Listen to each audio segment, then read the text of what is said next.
नमस्कार, बहुत स्वागत है आप सभी का। आपके साथ मैं हूं सोनल। 3 खबर सबकी नजर आप देख रहे हैं। जिन 3 खबरों पर आज हम बात करने जा रहे हैं, सबसे पहली खबर होगी इंडिया से जुड़ी हुई, भारत जिसे अब कहा जाएगा और इसे लेकर चर्चाएं हैं। एनसीईआरटी की किताबों में इंडिया की जगह पर भारत शब्द के इस्तेमाल पर विपक्षी दलों ने भाजपा पर निशाना साधा है। दूसरी खबर मध्य प्रदेश से होगी, जहां विधानसभा चुनाव को लेकर भाजपा और कांग्रेस ने अपनी अपनी तैयारियां शुरू कर दी है। तीसरी खबर छत्तीसगढ़ से होगी, जहां सीएम भूपेश बघेल ने पोस्ट कर लिखा कि कांग्रेस के सब लोग खुश हैं, भाजपा के लोग भी कांग्रेस को वोट देंगे। उन्होंने कहा अब इस मामले में बीजेपी सह प्रभारी नितिन नबीन ने पलटवार भी किया है। तो 3 खबरें हैं जिन पर हमारी नजर रहेगी। आइए सबसे पहले नाम पर संग्राम की बात करते हैं। देश के नाम को लेकर संग्राम है। इंडिया की जगह भारत होने की बात काफी वक्त से चल रही है। अब इस पर एनसीईआरटी ने भी फैसला ले लिया। एनसीईआरटी पैनल ने सभी पाठ्य पुस्तकों में से इंडिया का नाम बदलकर भारत करने का प्रस्ताव दिया। इस प्रस्ताव को मंजूरी मिलने के बाद अब एनसीईआरटी की किताबों में बच्चों को इंडिया की जगह भारत पढ़ाया जाएगा। इस मामले में अब सियासत भी तेज हो गई है। इस पर विपक्ष के कई दलों के नेताओं ने कड़ी आपत्ति जाहिर की और कहा कि भारतीय जनता पार्टी पर निशाना साधा। उन्होंने कहा विपक्ष ने आरोप लगाया कि बीजेपी इतिहास बदलना चाहती है और ऐसे हताशा भरे कदम उठा रही है इसलिए क्योंकि भाजपा को विपक्षी गठबंधन से हार का डर लग रहा है। आपको बता दें, जो गठबंधन हुआ 2024 के लिए, उसका नाम भी INDIA है, जिसे यदि आप एक साथ पढ़ते हैं तो वो इंडिया पढ़ा जाता है। कांग्रेस के संगठन के महासचिव केसी वेणुगोपाल ने कहा कि सत्तारूढ़ दल और सरकार एक पूरी पीढ़ी को शब्द से नफरत करने की शिक्षा देना चाहती है। उन्होंने ये भी कहा कि बीजेपी ना तो भारत को लेकर गंभीर है, ना ही इंडिया को लेकर गंभीर है। वेणुगोपाल ने आरोप लगाया कि नाम बदलना सिर्फ ध्रुवीकरण का प्रयास मात्र है।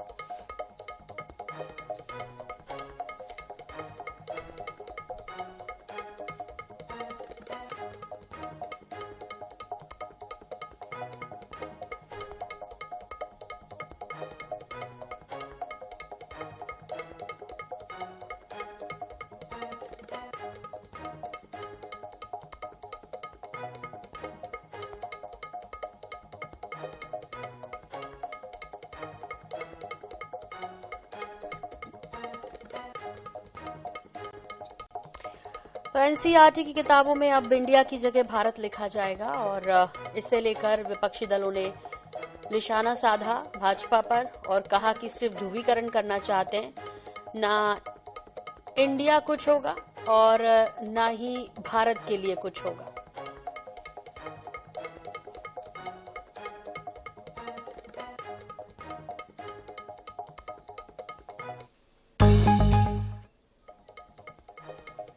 इंडिया दैट इज भारत हमारे संविधान में लिखा हुआ है, डॉक्टर BR अम्बेडकर ने लिखा है। आप उसको इंडिया बनाम भारत बनाए दे रहे हैं, ये गलत है। तो आने वाली सदियां आपको इस बात के लिए माफ नहीं करेंगी कि आपने इसी में अंतर बना दिया। भाई देखिए, हम लोग सब लोग जो है बचपन से भारत माता की जय, वंदे मातरम, इस प्रकार के स्लोगन सुनते रहे हैं। ये हम सब लोगों के लिए प्राउड की बात है। स्वीकार कर लिया गया इस प्रस्ताव को। यदि एनसीईआरटी की बात करें तो एनसीईआरटी ने मंजूरी दे दी। पैनल के सदस्यों में से एक CI इसाक ने कहा कि ये प्रस्ताव कुछ महीने पहले रखा गया था और अब इसे स्वीकार कर लिया गया। हालांकि विपक्षी दल अब निशाना साध रहे हैं। एनसीईआरटी पैनल की सिफारिश उस वक्त की गई जब सियासी हलकों में INDIA नाम को बदलकर जो गठबंधन का नाम आया, उसके बाद इसे इंडिया से जोड़कर देखा जाने लगा और फिर इंडिया का नाम बदलकर अब उसे भारत कहा जाए, इसकी चर्चाएं राजनीतिक तौर पर जोर पकड़ने लगी। बीते सितंबर में ही इसकी सुगबुगाहट शुरू हो गई थी कि इंडिया को इंडिया ना कहा जाए, अब भारत कहा जाए।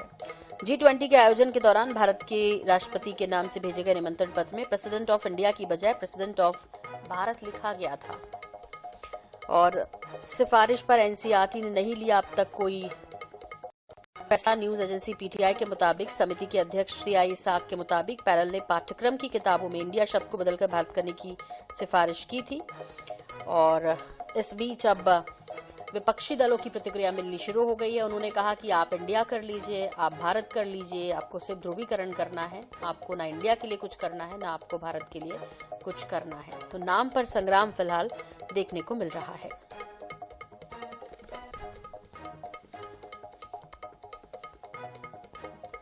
और अब दूसरी यानी मध्य प्रदेश की खबर की बात करते हैं। नाथ तैयार, बीजेपी का पलटवार। मध्य प्रदेश में विधानसभा चुनाव को लेकर भाजपा और कांग्रेस एक्टिव मोड पर है। प्रदेश में चुनावी प्रचार भी जोर पकड़ने लगा है। दूसरी बार विधानसभा चुनाव लड़ रहे पूर्व सीएम कमलनाथ आज छिंदवाड़ा में अपना नामांकन पत्र जमा करेंगे। पत्रकारों से चर्चा के दौरान कमलनाथ ने कहा कि छिंदवाड़ा की जनता ने मुझे केवल वोट ही नहीं दिए बल्कि प्यार और विश्वास भी दिया। इसके अलावा भाजपा ने भी विधानसभा चुनाव को लेकर रणनीति तैयार कर ली। भाजपा ने दिग्गज नेता भाजपा के दिन में रोड शो और चुनावी सभाएं भी करने वाले हैं और फिर रात में संभाग और जिलों में बैठक लेकर आगामी रणनीति भी तैयार करेंगे। मध्य प्रदेश में भाजपा के प्रचार और चुनावी रणनीति की कमान गृह मंत्री अमित शाह संभाल रहे हैं। शाह 3 दिनों के दौरे पर मध्य प्रदेश पहुंच रहे हैं। प्रदेश में 28 से 30 अक्टूबर तक अमित शाह का डेरा डलेगा। शाह अपने दौरे की शुरुआत कमलनाथ के गढ़ यानी छिंदवाड़ा से करने जा रहे हैं। छिंदवाड़ा के बाद वो रीवा और खजुराहो के दौरे पर जाएंगे, जिसके बाद भोपाल और इंदौर में बैठकों और सभाओं का दौर चलेगा। तो ये दोनों ही दलों की तैयारियां हैं। शक्ति प्रदर्शन भी चल रहा है। कांग्रेस का चूंकि आज पूर्व मुख्यमंत्री चीफ कमलनाथ आज नामांकन दाखिल कर रहे हैं, एक बार फिर से छिंदवाड़ा सीट से चुनाव मैदान में उतर रहे हैं। इधर भाजपा ने भी अपने केंद्रीय गृह मंत्री अमित शाह को 3 दिनों के लिए मध्य प्रदेश के लिए बुलाया है। 3 दिनों वो मध्य प्रदेश में डेरा डाले रहेंगे, चुनावी सभाएं करेंगे और सभा की शुरुआत भी कहां से होगी? कमलनाथ के गढ़ छिंदवाड़ा से होगी। और इस बीच आपको बता दें कि ये ताजा वीडियो आपको दिखा रहे हैं जहां पर अपने काफिले के साथ शक्ति प्रदर्शन करते हुए कमलनाथ नामांकन दाखिल करने के लिए निकल पड़े हैं। तो छिंदवाड़ा से दाखिल कर रहे हैं नामांकन अपना दूसरी बार और शक्ति प्रदर्शन करते हुए तमाम नेताओं कार्यकर्ताओं के साथ ये तस्वीरें बयां कर रही हैं बहुत कुछ कि छिंदवाड़ा विधानसभा सीट के लिए कमलनाथ नामांकन दाखिल करने निकल पड़े हैं। इधर बीजेपी की बात की जाए तो दिन में रैलियां होनी है, सभाएं होनी है, फिर रात को बैठकें होनी है, रणनीति बननी है। दिग्गज बीजेपी के इकट्ठा है। मध्य प्रदेश में भी केंद्रीय गृह मंत्री और बीजेपी के चाणक्य कहे जाने वाले शाह भी पहुंच रहे हैं। 3 दिन तक मध्य प्रदेश में रहेंगे। कमलनाथ जी क्या कह रहे हैं उसको भी सुनवाते हैं। देखिए, मुझे घेर लें ये छिंदवाड़ा के मतदाताओं जिन्होंने मुझे 44 साल अपना प्यार और विश्वास दिया, केवल वोट नहीं दी।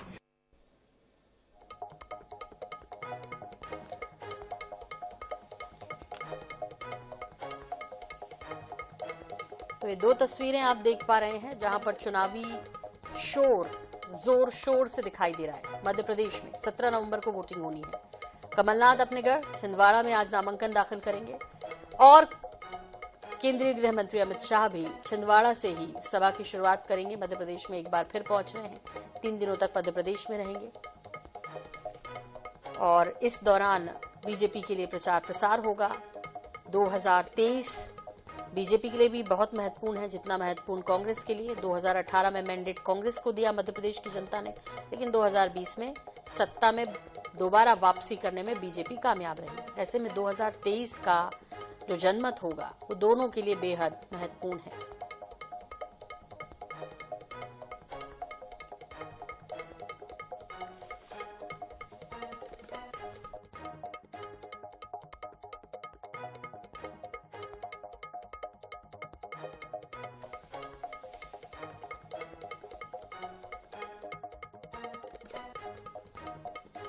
इधर छत्तीसगढ़ की बात कर लेते हैं, जहां पर मुख्यमंत्री भूपेश बघेल कह रहे हैं कि सब लोग बहुत खुश हैं और बीजेपी वाले भी कांग्रेस को वोट देंगे, इतने खुश हैं। ये कहना है मुख्यमंत्री भूपेश बघेल का छत्तीसगढ़ विधानसभा चुनाव के पहले। सियासी घमासान है यहाँ पर। विधानसभा चुनाव में वोटिंग से ठीक पहले मुख्यमंत्री भूपेश बघेल ने मास्टर स्ट्रोक खेला। उन्होंने ऐलान किया कि राज्य में दोबारा कांग्रेस की सरकार बनती है तो फिर कांग्रेस कर्ज माफ करेगी किसानों का। इसके अलावा मुख्यमंत्री ने सोशल मीडिया पर पोस्ट करते हुए लिखा कि इस बार भाजपा के लोग भी कांग्रेस को ही वोट करने वाले हैं, क्योंकि वो जानते हैं कि कर्ज तो उनका भी माफ होता है। 5 साल में कांग्रेस सरकार के काम से सब खुश हैं, तभी तो भाजपा नेता स्वामी आत्मानंद स्कूल में एडमिशन के लिए चिट्ठियां लिखते हैं। मुख्यमंत्री के बयान पर पलटवार करते हुए बीजेपी सह प्रभारी नितिन नवीन ने कहा कि अगर सब ठीक है तो कांग्रेस को 22 विधायकों के टिकट क्यों काटना पड़ गया। साथ ही उन्होंने कहा कि कांग्रेस के लोगों के चेहरे दागदार हैं, जनता ने कांग्रेस सरकार को उखाड़ फेंकने का मन बना लिया है। तो दोनों ही लोग अपने अपने दावे कर रहे हैं। इधर भूपेश बघेल को लग रहा है कि सब कुछ ठीक है, इतना ठीक है कि बीजेपी के लोग जो है वो कांग्रेस को वोट करेंगे, क्योंकि कर्ज माफी तो उनकी भी होगी। पिछली बार हुई थी पूर्ण कर्ज माफी, इस बार भी होगी। इधर नितिन नवीन कह रहे हैं कि अब लोग ऊब चुके हैं और मन भर गया कांग्रेस से लोगों का। इस बार सबक सिखाएंगे छत्तीसगढ़ की जनता कांग्रेस को।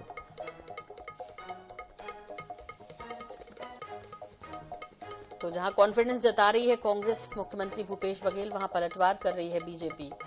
नितिन नवीन ने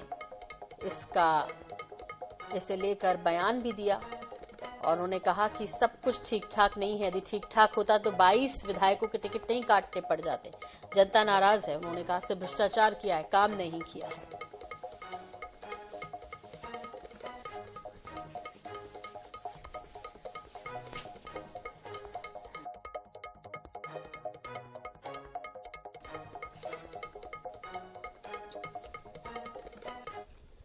हमारे साथ बातचीत करने के लिए मौजूद हैं भाजपा के सह प्रभारी नितिन नवीन जी। उनसे बात करेंगे। सर, लगातार नामांकन में आप जा रहे हैं, किस तरह का माहौल आप देख रहे हैं भाजपा प्रत्याशी के पक्ष में? देखिए, जिस प्रकार से पूरे राज्य में परिवर्तन यात्रा के बाद एक जबरदस्त माहौल बना है भाजपा के पक्ष में, वो कहीं ना कहीं दिख रहा है कि जो आक्रोश जनता में है उसका प्रकटीकरण हमारे समर्थन में दिख रहा है।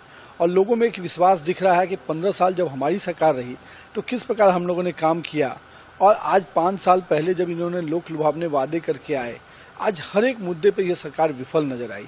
लोगों को केवल छलने का, ठगने का काम किया, और आज लोगों का विश्वास भी खत्म हुआ है और मोह भी भंग हुआ है। और कहीं ना कहीं वो आक्रोश दिख रहा है कि एक सरकार जो 5 साल मात्र चली और 5 साल में इस प्रकार से जनता में उसके प्रति नफरत है या इस प्रकार से आक्रोश है, वो निश्चित रूप से सरकार को उखाड़ फेंकने के लिए काफी है। और मुझे लगता है कि उसका नतीजा है कि आज हमारे हर कार्यक्रम में, चाहे परिवर्तन यात्रा हो या अभी नामांकन के कार्यक्रम हो, सभी में बड़ी संख्या में लोग भी निकल रहे हैं और कार्यकर्ताओं में जोश भी है। सीएम भूपेश बघेल का एक बयान आया है जिसमें वो कह रहे हैं कि भाजपा 13 का जो आंकड़ा है सिटिंग विधायकों का, वो भी मेंटेन कर पाएगी, यानी ये देख संशय। अरे, मैं तो आपको चुनौती देता हूं कि आपके तो 22 विधायकों को आपको टिकट काटना पड़ा। आपकी स्थिति क्या है? हमारे 13 विधायक में तो मैक्सिमम लोगों पर मैंने आस्था व्यक्त किया और हमारे लोग विषम परिस्थिति में जीत के आए थे। आज तो आपका टेस्ट है ना, 22 विधायकों को आपका टिकट काटना पड़ा। क्या स्थिति है जमीन पर आपकी? आपकी अपनी सीट घोषणा करने में इतना लंबा समय लग गया। भूपेश जी, पहले आईने में अपना देखिए कि आज आप कहाँ खड़े हैं। जिस प्रकार से लोगों को ठगने का, गुठान से लेकर प्रधानमंत्री आवास से लेकर पीएससी घोटाला, शराब घोटाला, आपके चेहरे तो दागदार हो चुके हैं। इस काले चेहरे को लेकर, इस काली जो आपके चेहरे पर पड़ी है भ्रष्टाचार की, ये आसानी से मिटने वाली नहीं है। तो अभी अपना चेहरा देखिए आईने में। भाजपा 13 आएगी कि 65 आएगी, आने वाला समय बताएगा। बिल्कुल, हमारे साथ सह प्रभारी नितिन नवीन जी, जिनका साफ तौर पर कहना है कि भाजपा के घोषणा पत्र से लोगों को उम्मीदें हैं और जन भावना के अनुरूप जो है भाजपा का घोषणा पत्र आएगा। साथ ही उन्होंने कई मुद्दों पर कांग्रेस पर हमला भी बोला है। कैमरामैन रिजवान के साथ स्वप्निल गौरखेड़े, INS न्यूज, रायपुर। और बीजेपी के लिए एक बड़ी खबर आ रही है, कवर्धा से जुड़ी हुई है, बड़ी भी और बुरी भी है। साहू समाज के जिला अध्यक्ष शीतल साहू कांग्रेस में शामिल हो गए। उपाध्यक्ष कौशल साहू और बालाराम साहू भी कांग्रेस में शामिल हो गए। मंत्री मोहम्मद अकबर की मौजूदगी में सदस्यता ली है। बड़ी खबर इस वक्त आ रही है, मंत्री मोहम्मद अकबर की मौजूदगी में सदस्यता ली। कवर्धा से इस वक्त की बड़ी खबर मिल रही है और बीजेपी को यहां पर बड़ा झटका लगा। साहू समाज के जिला अध्यक्ष शीतल साहू कांग्रेस में शामिल हो गए। उपाध्यक्ष कौशल साहू और बालाराम साहू भी कांग्रेस में शामिल हो गए। मंत्री मोहम्मद अकबर की मौजूदगी में सदस्यता ली कांग्रेस ने। ये तस्वीरें भी सामने। बीजेपी को बड़ा झटका कवर्धा में।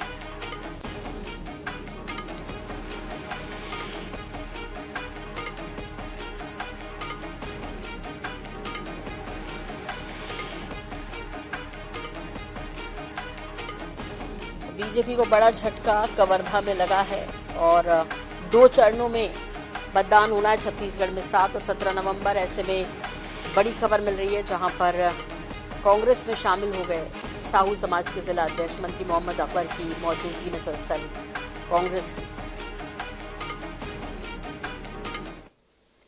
और एक छोटे से ब्रेक का वक्त है, जब लौट रहे हैं बने रहिए हमारे साथ।